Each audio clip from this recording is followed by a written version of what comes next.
সম্মানিত দর্শক শ্রোতা, আসসালামু আলাইকুম। আমি আনোয়ার খান, সূর্যোদয় বাংলা মিডিয়া আপনাদের জানাই স্বাগত। তরুণ প্রজন্ম কেমন বাংলাদেশ দেখতে চায় আয়োজনে আমাদের মাঝে উপস্থিত আছেন সরকারি শামসুর রহমান কলেজের অত্যন্ত মেধাবী ছাত্র জনাব আকাশ আহমেদ, অধ্যয়নরত শিক্ষার্থী, সরকারি শামসুর রহমান কলেজ, ইংরেজি বিভাগ। আকাশ, কেমন আছেন আপনি? আসসালামু আলাইকুম।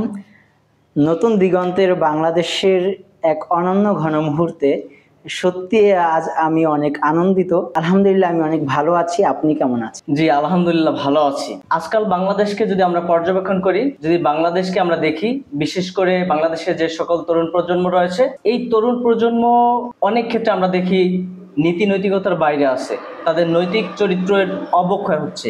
এই নৈতিক চরিত্র এবং নীতি নৈতিকতার বাইরে তাদের যাওয়ার কারণ কি? নৈতিক চরিত্র অবক্ষয়ের কি কারণ, আপনি কি মনে করেন?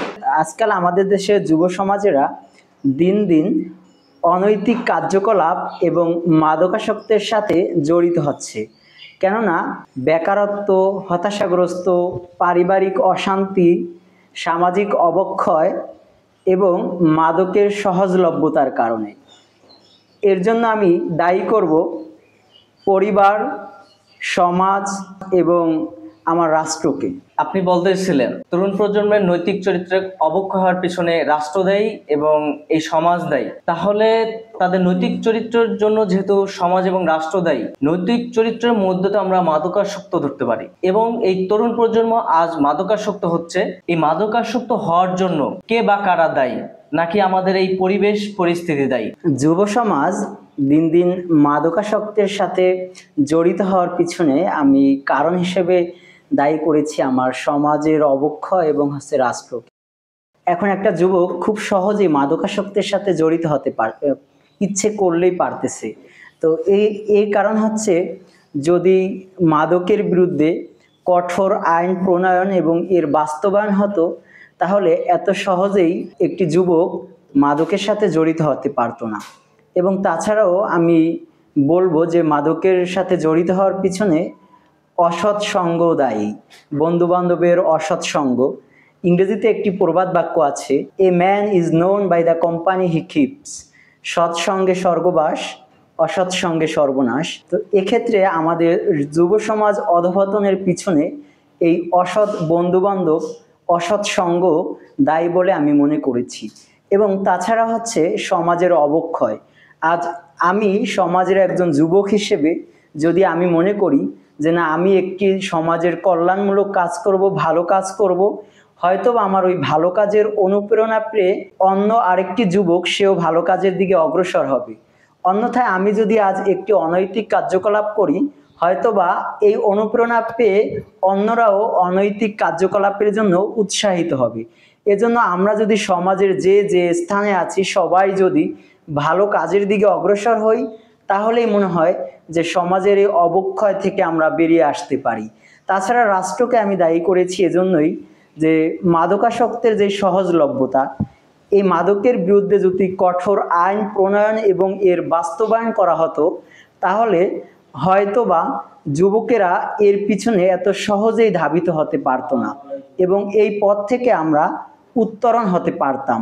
এবং তাই আমি রাষ্ট্রের প্রতি উদাত্ত আহ্বান জানাচ্ছি যে এই মাদকের বিরুদ্ধে কঠোর আইন প্রণয়ন এবং এর বাস্তবায়ন করার জন্য। এই পরিস্থিতি থেকে উত্তরণের জন্য বিশেষ করে আপনি তরুণ সমাজের একজন সচেতন ব্যক্তি হিসেবে, বর্তমান ছাত্র সমাজের প্রতিনিধি হিসেবে আপনি কি পরামর্শ দিতে চান? এই পরিস্থিতি থেকে উত্তরণের জন্য সর্বপ্রথম পরিবার থেকেই সঠিক দিক নির্দেশনা এবং স্কুল কলেজগুলোতে মাদকের বিরুদ্ধে এর অপব্যবহার শিক্ষকদের বোঝানো উচিত। তাছাড়া হচ্ছে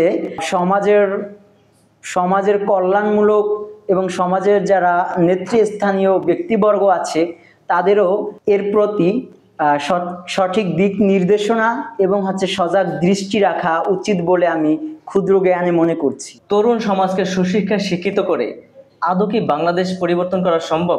আপনার কি মনে হয়? আসলে শিক্ষা হচ্ছে একটি জাতির মেরুদণ্ড। তো সেক্ষেত্রে আমরা বলতে পারি যে জাতি যত বেশি শিক্ষিত, সে জাতি তত বেশি উন্নত। তো আমি মনে করি যে শিক্ষার মাধ্যমে হলেও আমরা এই যুব সমাজকে সঠিক পথে ধাবিত করতে পারি। তবে সে শিক্ষাটা হতে হবে সুশিক্ষায় শিক্ষিত এবং নৈতিকতার শিক্ষা তাকে অর্জন করতে হবে। এবং তাছাড়াও আমি বলতে পারি education difference between right or wrong. যখন একটি ব্যক্তি শিক্ষিত হবে তখন সে ভালো মন্দ বোঝার ক্ষমতা তার খুব সহজেই আয়ত্ত হবে। তো সেক্ষেত্রে আমরা বলতে পারি যখন একজন লোক সুশিক্ষায় শিক্ষিত হবে তখন তার দ্বারা অনৈতিক কার্যকলাপ না হওয়ার আশঙ্কাটাই বেশি থাকে। এবং আমরা যদি আমাদের দেশের যারা মাদকাসক্তে জড়িত হচ্ছে এদের অধিকাংশই অশিক্ষিত বা তারা শিক্ষা থেকে বঞ্চিত।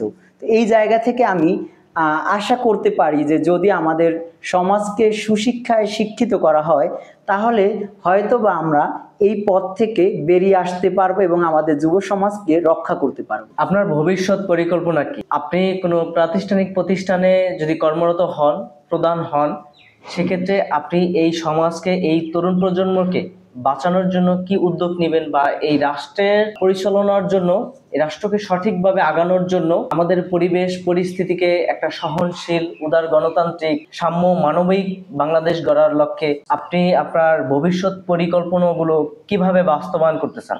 It's a very critical question for me. আসলে হচ্ছে everyone has dream, also I have a dream. যখন আমি ছোট ছিলাম তখন আমার স্বপ্ন ছিল যে আমি একজন ডক্টর হব।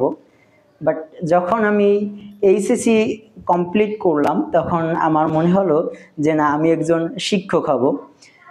রাইট নাও আমার মনে হলো যে আফটার কমপ্লিটিং গ্রাজুয়েশন দেন আমাকে একজন আদর্শ মানুষে রূপান্তরিত হবে এবং একজন যোগ্য নাগরিক হিসেবে নিজেকে গড়ে তুলতে হবে। এরপরে হচ্ছে যদি আমি কোনো